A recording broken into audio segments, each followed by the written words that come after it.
In Part 1, Thomas Garrett returned after 15 years to save his condemned son, only to discover a conspiracy reaching the town's most powerful man. Now, with Daniel's execution 3 days away and enemies closing in, Thomas races to find his dead wife's journal, the only evidence that can prove his son's innocence and expose a murderer. These lands know pain better than joy. Every mark in the sand tells a story, but folks rarely listen. I saw this tale with my own eyes, like the crackle of a fire at night. The shadows of the past don't leave. You'd best listen close. Out here, it's the only way to survive. The cabin where Thomas had once lived with Sarah stood at the edge of Redemption Gulch, where the canyon wall rose like a stone fortress against the night sky. 15 years of abandonment had weathered the wood to gray, and windows that had once glowed with lamplight now stared dark and empty like the eyes of something dead. Thomas approached as twilight deepened into full darkness, a lantern in one hand and a pistol in the other. He hadn't expected the memories to hit so hard, but as he pushed open the door, its hinges groaning with rust and neglect, the past rushed over him like floodwater breaking through a dam. This was where he'd held Daniel for the first time, where Sarah had smiled at him with hope in her eyes, where they dreamed of futures that would never arrive.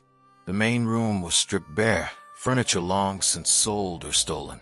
Dust lay thick on the floor, disturbed only by animal tracks and the occasional footprint from scavengers looking for anything of value. But Thomas wasn't here for furniture. He made his way to the small bedroom where Sarah had slept, where she'd hidden her secrets beneath floorboards that had witnessed her final days. The bedroom was even emptier than the main room.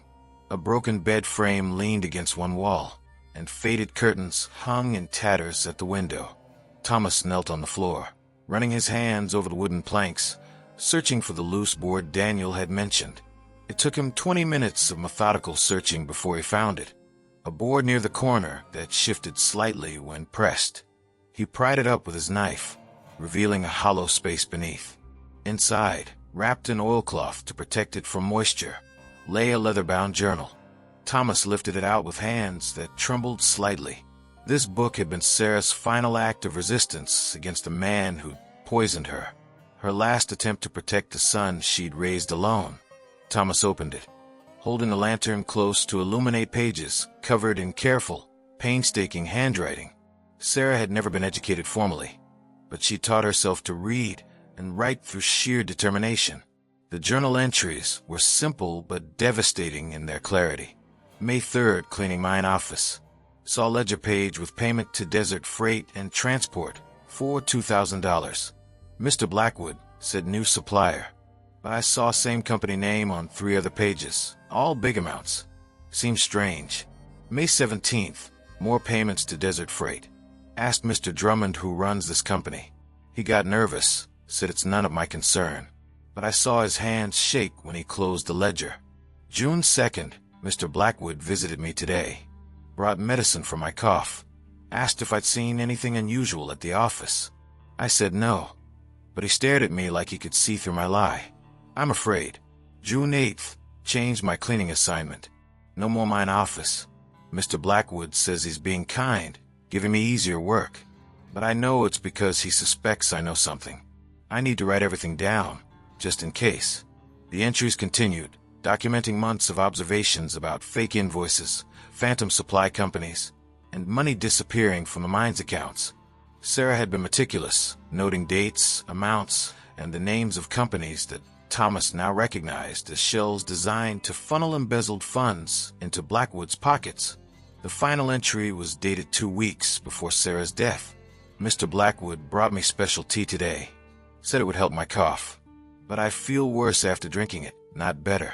If anything happens to me, Daniel needs to know the truth. The mine owner is a thief, and maybe worse. This journal is proof, hidden where only my son will find it. Tell him I love him. Tell him his father loved him too, even if he forgot how to show it. Thomas closed the journal, his vision blurring with tears he'd suppressed for 15 years. Sarah had known Blackwood was poisoning her. She documented her own murder with the same careful attention she'd given to exposing his financial crimes. and she died believing Thomas still loved his family, even though he'd abandoned them. He tucked the journal inside his coat, its weight against his chest like a stone around his heart. This evidence could destroy Blackwood, expose the conspiracy, and free Daniel.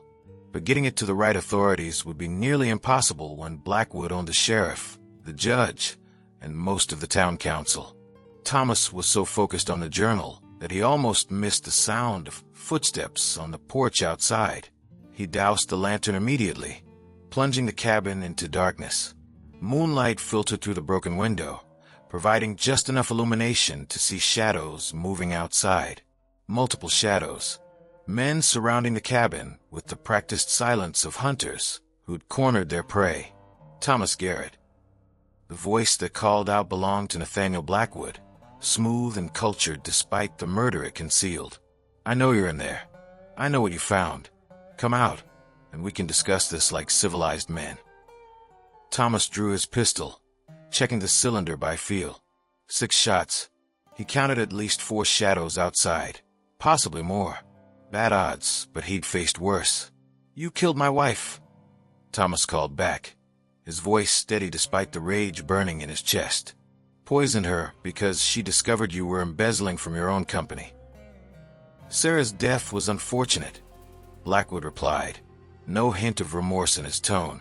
"Consumption claims many lives in mining towns. The dust, you understand. Very tragic. The journal says otherwise. She documented everything. The fake companies, the phantom invoices, the tea you gave her that made her sick. It's all here, written in her own hand." A pause. When Blackwood spoke again, his voice carried a harder edge. "That journal is worthless. The testimony of an uneducated washerwoman with a grudge against her employer. No court would accept it as evidence." "Maybe not on its own," Thomas agreed, "but combined with the ledgers Silas keeps in the mine office, and testimony from miners who've noticed discrepancies in their pay, and the convenient disappearance of the night watchman who would have known Daniel didn't rob the safe, that all adds up to a pattern no judge can ignore." "You're making a mistake, Thomas. I'm offering you a way out. Walk away from this town. Leave the journal with me, and I'll ensure Daniel receives a fair trial. He might even be acquitted." Thomas laughed, a harsh sound in the darkness. "You're going to hang my son to cover your crimes. That was always the plan. Frame him for robbery, execute him before anyone can investigate too deeply, and continue stealing from the mine for years to come. Your son is a convenient scapegoat, I'll admit," Blackwood said, "but his death serves a greater purpose. This town needs order, needs to believe in justice and consequences. Daniel's hanging will reinforce that belief, while removing a troublesome element who might have discovered Sarah's journal eventually. He's 15 years old. Old enough to be dangerous. Sarah learned that the hard way when she started asking too many questions." Blackwood's voice hardened further. "I'm done negotiating, Thomas. Give me the journal, or my men will burn that cabin down around you. Your choice." Thomas glanced around the small bedroom, calculating angles and distances. The window was large enough to escape through, but he'd be exposed while climbing out. The door led back through the main room, where Blackwood's men were surely positioned. Either way meant running a gauntlet of bullets. But Thomas Garrett had not survived 15 years in rough mining camps without learning how to fight dirty. "You want the journal?" Thomas shouted. "Come and get it." He wrapped the journal in the oilcloth and stuffed it into an empty tin box he'd spotted in the corner, something Sarah must have used for storing keepsakes. Then he smashed the lantern against the floor, scattering oil across the dry wooden planks. "You're making a tragic mistake," Blackwood called. "My men are authorized to use lethal force." "So am I," Thomas replied, striking a match. The oil caught fire instantly, flames spreading across the bedroom floor with hungry speed. Thomas knew he had seconds before the whole cabin became an inferno, but he also knew fire created confusion, and confusion created opportunities. He fired 3 shots through the window, shattering glass and forcing the men outside to take cover. Then he grabbed the tin box containing the journal, kicked open the bedroom door, and ran through the main room as flames began to climb the walls behind him. Gunfire erupted from outside, bullets punching through the cabin's thin walls. Thomas felt one graze his shoulder, a line of fire that barely registered against the adrenaline coursing through his system. He hit the front door at full speed, smashing it open and diving into a roll as more bullets tore through the space where he'd been standing. The canyon night erupted with muzzle flashes and the crack of gunshots echoing against stone walls. Thomas came up firing, dropping one of Blackwood's men with a shot to the leg. He saw Blackwood himself standing near a horse, his face twisted with fury in the firelight. "Kill him," Blackwood screamed. "I want that journal." Thomas ran toward the canyon edge, where rocky outcroppings provided cover. Bullets kicked up dirt at his heels, one tearing through his coat. The cabin behind him was fully engulfed now, flames reaching toward the night sky like accusing fingers. He reached a cluster of boulders and ducked behind them, breathing hard. 2 bullets left in his pistol, from men still pursuing him, maybe more, and a mine owner willing to commit murder to protect his secrets. But Thomas had the journal. He had proof of embezzlement and murder, and he had 3 days to get it to someone who could use it to save his son. The question was whether he'd survive the night to see morning. Thomas pressed himself against the boulder, feeling its rough surface dig into his back as bullets ricocheted off stone inches from his head. The burning cabin cast dancing shadows across the canyon, turning night into a hellscape of light and darkness. Blackwood's men were spreading out, trying to flank his position while their employer watched from the safety of distance. Thomas had 2 bullets left and 4 opponents. The mathematics of death were simple and unforgiving. But he'd spent 15 years in mining camps where violence was currency and survival meant thinking faster than the men trying to kill you. He couldn't outshoot 4 gunmen, but he could outthink them. The canyon edge was 20 yards behind him, a sheer drop into darkness that had swallowed men who'd made one wrong step. In daylight, it was treacherous. In darkness, it was suicide. But Thomas had grown up in these canyons, had explored every ledge and crevice as a boy before the mine had consumed his youth. He knew there was a narrow path along the cliff face, barely wide enough for a man to edge along, invisible unless you knew exactly where to look. It led down into the gorge about 50 feet before connecting to an old prospector's trail that wound back up toward town. Dangerous as hell, especially in darkness, but less dangerous than staying here to be shot. Thomas fired his remaining 2 bullets blindly around the boulder, buying himself seconds while Blackwood's men ducked for cover. Then he tucked the tin box containing the journal inside his coat, secured it with his belt, and ran for the canyon edge. "He's running!" someone shouted behind him. More gunfire erupted, bullets whining past his ears. Thomas reached the cliff edge and didn't hesitate. He dropped over the side, his hands scrabbling for the narrow ledge he remembered from childhood. His fingers found it, his boots found purchase, and he pressed himself flat against the rock face as bullets sparked off stone above his head. "Do we get him?" a voice called. "Can't tell. It's too dark. Check the edge." Thomas edged along the ledge, moving with agonizing slowness. One wrong step meant a fall that would end with his body broken on rocks below. The tin box dug into his ribs with every movement, a constant reminder of what he was protecting. Above him, he heard footsteps approaching the cliff edge. Lantern light spilled over, illuminating the abyss below, but missing the narrow ledge where Thomas clung to the rock face like a spider. He held his breath, motionless, praying the shadows would hide him. "Nothing but canyon," a man reported. He must have fallen. No one could survive that drop. "Find the body," Blackwood's voice commanded. "I want confirmation." "In the dark, that gorge is a death trap. We'll search at first light." A pause, then Blackwood's frustrated acceptance. "Fine. Post guards at the cabin ruins in case he somehow survived. The rest of you, back to town. If Garrett lives, he'll try to reach the sheriff with that journal. Make sure Marcus understands that anyone harboring Thomas Garrett is guilty of conspiracy." The lantern light withdrew. Thomas waited until the sounds of retreat faded completely before resuming his slow descent along the ledge. His arms trembled with effort. His wounded shoulder screamed with pain, but he forced himself to continue. The journal pressed against his chest like a talisman, Sarah's final words calling him forward through darkness and danger. It took him 2 hours to reach the bottom of the gorge and find the prospector's trail.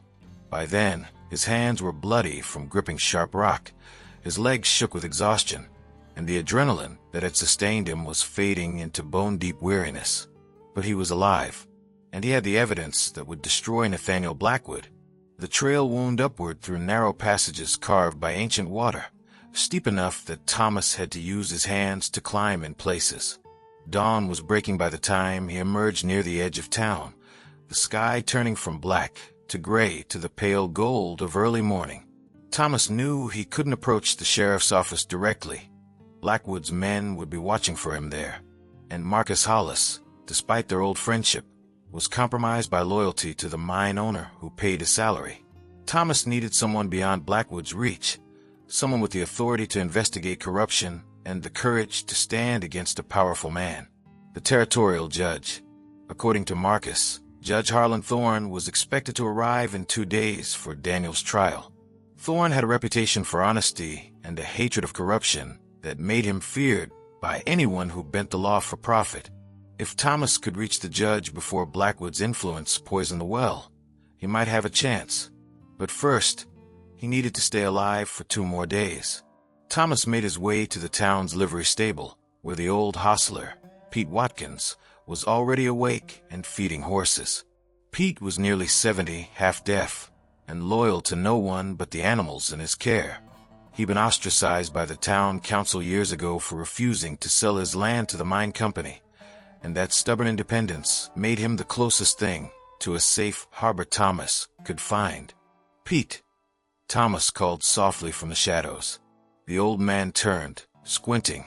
"That you, Thomas Garrett? Heard you were back. Also heard someone tried to kill you last night." "Word travels fast," Thomas said, stepping into the dim light of the stable. Pete's eyes widened at the sight of him, clothes torn, shoulder bleeding, face blackened with soot from the fire. "Jesus, boy, you look like you wrestled the devil himself." "Close enough."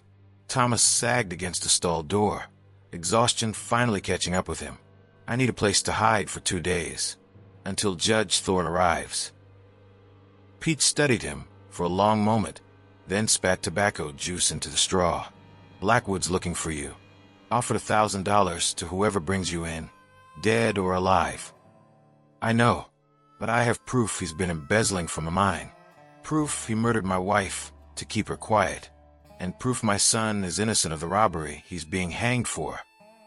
That's a tall order of accusations against the richest man in the territory. "It's all true, and it's all in this journal." Thomas pulled the tin box from his coat, opened it to show the leather-bound book inside, written by Sarah herself before Blackwood poisoned her. Pete's weathered face hardened. "Your Sarah was a good woman. Didn't deserve what happened to her." He made a decision, gesturing toward the back of the stable. "There's a tack room in the rear. No windows, 1 door I can lock from outside. Anyone comes looking, I'll say I haven't seen you. You could get killed helping me. I'm 73 years old, boy. Been kicked by horses, survived 2 mining cave-ins, and outlived 3 wives. Death's been following me for decades and hasn't caught me yet." Pete grinned, showing gaps where teeth used to be. "Besides, I never liked Blackwood. Man treats horses worse than he treats people, and that tells you everything you need to know about his character." Thomas followed Pete to the tack room, a cramped space that smelled of leather and saddle soap. It wasn't comfortable, but it was safe. As Pete locked him in from the outside, Thomas finally allowed himself to collapse onto a pile of blankets, the journal clutched to his chest. He slept fitfully through the day, waking repeatedly to the sounds of horses and voices outside. Each time, his hand went to the empty holster at his hip. He'd lost his gun during the escape from the canyon. Each time, his heart pounded until the voices faded and silence returned. Night fell. Pete brought him food and water, along with news from town. Blackwood's telling everyone you went mad with grief, Pete reported. Says you attacked him at the burning cabin, tried to kill him and his men. Sheriff's issued a warrant for your arrest. They're searching every building, questioning everyone who might have helped you. What about Daniel? Still in jail. Trial set for tomorrow afternoon when Judge Thorne arrives. Pete's expression darkened. Blackwood's been visiting the boy. Can't hear what they're saying, but your son looks more afraid each time Blackwood leaves. Thomas felt rage build in his chest. Blackwood was threatening Daniel, probably promising him a quick death if he stayed quiet about the journal and the conspiracy. The mine owner was tying up loose ends before the judge arrived. I need to get a message to Judge Thorne the moment he reaches town, Thomas said, before Blackwood can poison him with lies. Judge is supposed to arrive on the noon stage tomorrow, but Blackwood will have men watching the stage stop, waiting for you to make a move. Thomas thought for a moment, then made a decision. What if the message comes from someone Blackwood isn't watching? Someone he doesn't see as a threat? Who do you have in mind? Martha Brennan. She was Sarah's friend, and she has no reason to lie for me. If she can deliver the journal directly to Judge Thorne, explain what Sarah discovered and how Blackwood killed her to keep her quiet, the judge will have to investigate. Pete nodded slowly. Martha's tough as nails. She'd do it for Sarah's memory, if nothing else. I can get word to her tonight. Tell her to be careful. Blackwood's desperate, and desperate men do desperate things. After Pete left, Thomas opened Sarah's journal again, reading by the light of a single candle. Her words painted a picture of a woman who'd been strong despite poverty, brave despite fear, determined to protect her son even as she felt death approaching. One entry near the end made Thomas's breath catch. I dream sometimes that Thomas comes home, not the ambitious boy who left, but a man who's learned what really matters. I dream he saves Daniel from the darkness that's swallowing this town. I know it's foolish. He's probably forgotten we exist. But a woman can dream, even when she's dying. Thomas closed the journal, tears streaming down his face. Sarah had died still hoping he'd return, still believing in the man he should have been. And now, 15 years too late, he was trying to become that man. Not for redemption. There was no redeeming what he'd done, but for justice, for Sarah's memory, and for the son he'd failed for so long. The night passed slowly. Thomas dozed fitfully, jerking awake at every sound. When dawn finally broke, Pete returned with Martha Brennan. The woman's face was grim as she looked at Thomas through the partially opened door. Pete told me everything, she said without preamble. Sarah's journal, Blackwood's embezzlement, the murder. Show me the proof. Thomas handed her the journal. Martha read several pages, her expression growing harder with each entry. When she finished, she closed the book with careful reverence. I'll get this to Judge Thorne, she said, and I'll tell him everything I know about how Sarah died, how she was healthy one week and couldn't breathe the next, how Blackwood visited her with medicine that made her worse, how she was afraid in those final days. Blackwood's men will be watching for anyone approaching the judge, Thomas warned. Let them watch. I'm a seamstress delivering alterations to the judge's travel coat. Been doing his mending for years. No one thinks twice when I visit him. Martha's eyes blazed with determination. Blackwood killed my best friend. He's not going to get away with it. As Martha left with the journal hidden in her sewing basket, Thomas felt the first real hope he'd experienced since returning to Redemption Gulch. The evidence was in motion, heading towards someone with the power to act on it. Now he just had to survive until the judge could intervene. The noon stage arrived in Redemption Gulch under a sky so blue it hurt to look at, carrying Judge Harlan Thorne and the future of everyone in the canyon town. Thomas watched from the tack room's cracked door as the judge descended from the coach, a tall man in his 60s, with steel-gray hair and eyes that missed nothing. Blackwood was there to greet him, all false smiles and gracious hospitality. Thomas couldn't hear their conversation, but he could see the mine owner gesturing toward the courthouse, where Daniel's trial would take place in 2 hours. Blackwood's confidence was evident in every movement. He believed he'd won, that the troublesome boy would hang, and the embarrassing father would be hunted down and killed before he could cause more problems. What Blackwood didn't see was Martha Brennan approaching from a side street, her sewing basket over her arm, moving with the purposeful stride of a woman on a mission. Thomas held his breath as Martha intercepted Judge Thorne, just as Blackwood turned away to speak with Sheriff Marcus. He saw her lean close, saw her hand the judge something from her basket, saw her speak urgently while gesturing toward the jail. Judge Thorne's expression shifted from polite interest to sharp attention. He opened the journal Martha had given him, read a single page, then looked up with eyes that had gone cold as winter stone. When Blackwood turned back, smiling, the judge's face was a mask of professional courtesy, but Thomas could see the calculation behind it, the mind of a man who'd just discovered corruption and was planning how to expose it. The trial was postponed for 4 hours while Judge Thorne reviewed the case files. During that time, Blackwood's confidence began to crack. His men reported that Martha Brennan had been seen speaking with the judge. Guards at the jail said the judge had spent an hour interviewing Daniel privately. And worst of all, the judge had requested access to the mine company's financial records, along with the presence of Silas Drummond for questioning. By the time the trial finally convened in the late afternoon, the courthouse was packed with miners, townspeople, and anyone curious about whether the Garrett boy would hang. Thomas remained hidden in Pete's stable, listening to second-hand reports from the old hostler who shuttled between the stable and the courthouse. Judge opened by reading from Sarah's journal. Pete reported after the first hour. Every word. The whole courtroom heard about Blackwood's embezzlement, about the fake companies, about the poisoned tea. Blackwood's face went white as desert bone. An hour later, Silas broke down and confessed everything. Said Blackwood forced him to create fake invoices, threatened to ruin him if he didn't cooperate. Judge ordered the mine's ledgers seized as evidence. Another hour. Sheriff Marcus testified he was pressured by Blackwood to arrest Daniel quickly, discouraged from investigating other suspects. Said the night watchman Jeremiah was paid to disappear before he could testify that he never saw anyone at the mine office that night. And finally, as the sun set over the canyon, Daniel's been acquitted. All charges dropped. Judge issued a warrant for Nathaniel Blackwood's arrest on charges of embezzlement, conspiracy to commit fraud, and murder. Thomas sagged with relief, so profound it felt like physical pain. His son was free. Sarah's death would be avenged. Justice had finally found its way to Redemption Gulch. But Pete's next words turned relief into alarm. Blackwood ran, took a horse, and headed for the canyon pass. Sheriff's forming a posse, but Blackwood's got an hour's head start.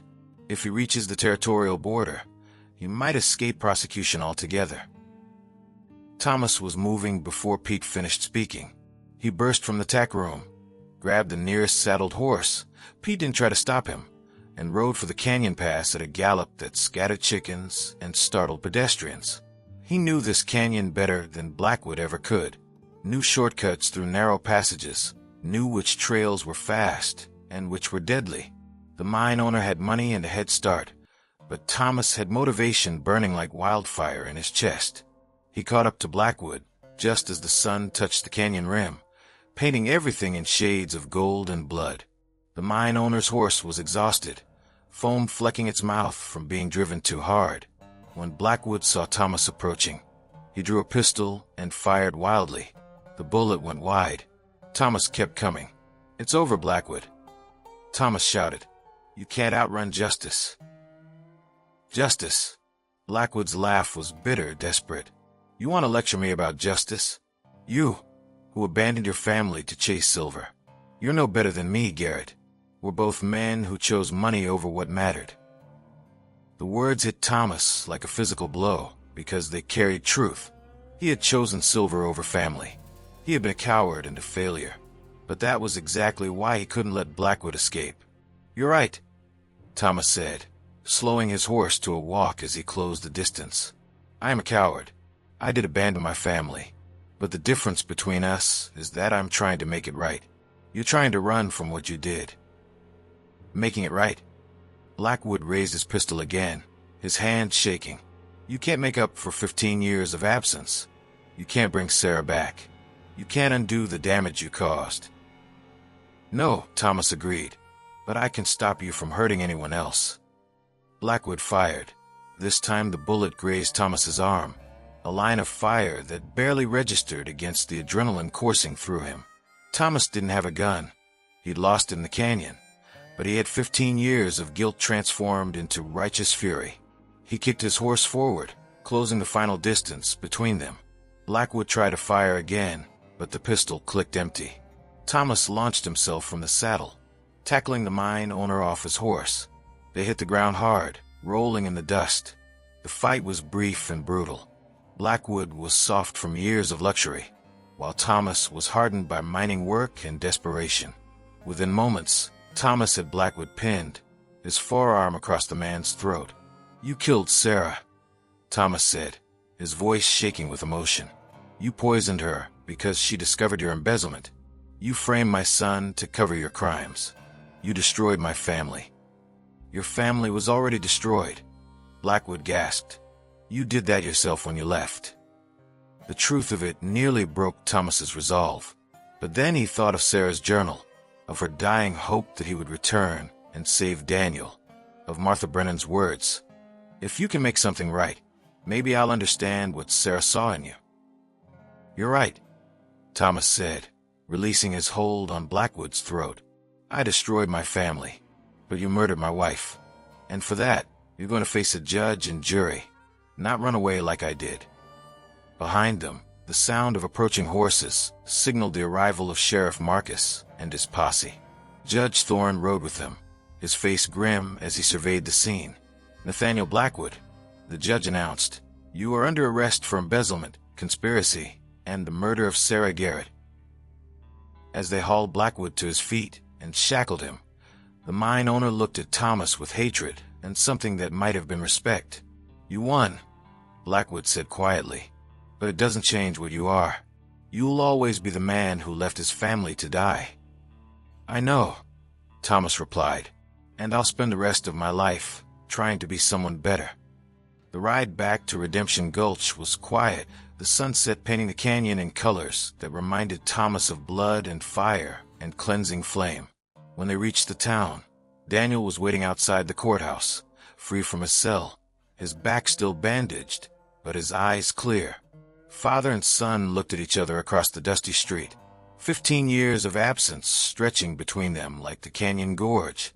"You saved me," Daniel said finally. "Your mother saved you," Thomas corrected. "Her journal, her courage, her love. I just delivered her message." Daniel's eyes filled with tears. "She died believing you'd come back. I thought she was a fool for hoping." "She was wiser than I deserved," Thomas said, "and braver than I'll ever be." He paused, searching for words adequate to the moment. "I can't undo the past. Can't make up for 15 years of failing you. But if you'll let me, I'd like to try being the father I should have been." Daniel was quiet for a long moment. Then he took a step forward, closing some of the distance between them. "Ma's buried on the hill outside town," he said. "I visit her every Sunday. You could come with me, if you want." It wasn't forgiveness. It wasn't absolution. But it was a beginning. "I'd like that," Thomas said, his voice rough with emotion he'd suppressed for too long. As the sun set over Redemption Gulch, painting the canyon in shades of hope and redemption, Thomas Garrett stood with his son and understood something he'd been too blind to see for 15 years. The real silver, the true treasure, had never been buried in the ground. It had been in the family he'd abandoned, in the love he'd thrown away, in the second chance he'd fought so hard to earn. Some debts could never be fully repaid. Some mistakes could never be completely undone. But in the dust and blood and tears of the Wild West, sometimes a man could find his way back from the darkness he'd created. Sometimes, if he fought hard enough and sacrificed enough and finally faced the consequences of his choices, a man could come home, not to the home he'd left. That was gone forever, burned away by time and tragedy, but to something new, built on the ashes of the old. A fragile, tentative connection between a father who'd failed and a son willing to give him one more chance. In the Wild West, that was as close to redemption as any man could hope for. See you around, my friend. I've got another story for you.